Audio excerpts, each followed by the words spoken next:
नन्ही जलपरी। एक बहुत ही सुंदर सा और गहरा समुद्र, जिसके अंदर एक बहुत ही बड़ा और सुंदर सा महल था। उस महल के राजा जनक, जिनकी 5 बेटियां थीं। राजा अपनी पांचों बेटियों से बहुत प्यार करते थे।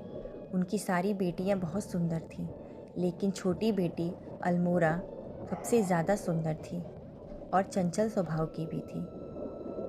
अल्मोरा हमेशा से ही समुद्र के बाहर की दुनिया देखना चाहती थी, लेकिन वह छोटी होने के कारण ऊपर नहीं जा सकती थी। जब तक वह 15 साल की नहीं हो जाती, तब तक वह ऊपर बाहर की दुनिया नहीं देख सकती। और वह एक दिन 15 साल की हो जाती है। उस दिन वह निश्चय करती है कि मैं आज समुद्र के ऊपर जाऊंगी और बाहर की दुनिया को देखूंगी। वह ऊपर आती है, बाहर की दुनिया को देखकर बहुत खुश हो जाती है। तभी उसे एक बड़ी सी नाव दिखाई देती है। नाव देखकर वह खुश हो जाती है।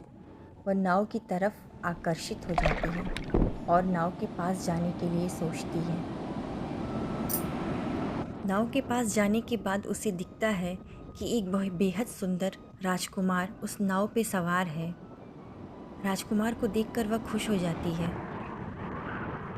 तभी अचानक आंधी आ जाती है, एक भयानक तूफान। नाव हिलने लगती है और तूफान के कारण नाव समुद्र में गिर जाती है और साथ ही साथ राजकुमार भी गिर जाता है। लेकिन अल्मोरा उसे बचा लेती है और उसे समुद्र के बाहर धरती पर लेकर आ जाती है।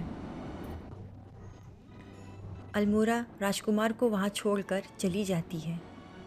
थोड़ी देर के बाद राजकुमार को होश आता है। वह हैरान हो जाता है कि मुझे यहाँ किसने लाया, लेकिन अल्मोरा जा चुकी होती है।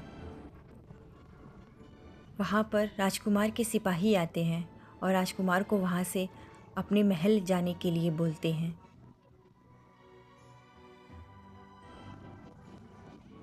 अल्मोरा को राजकुमार से प्रेम हो जाता है। वह राजकुमार के बारे में ही सोचती है। वह रोज़ समुद्र के बाहर आती है और राजकुमार का इंतज़ार करती है, लेकिन राजकुमार वहाँ नहीं आया होता।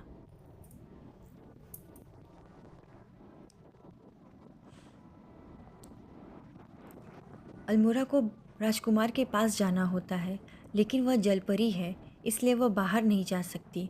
तभी वह उसे एक तरकीब सोचती है और वह समुद्री जादूगरी के पास जाती है।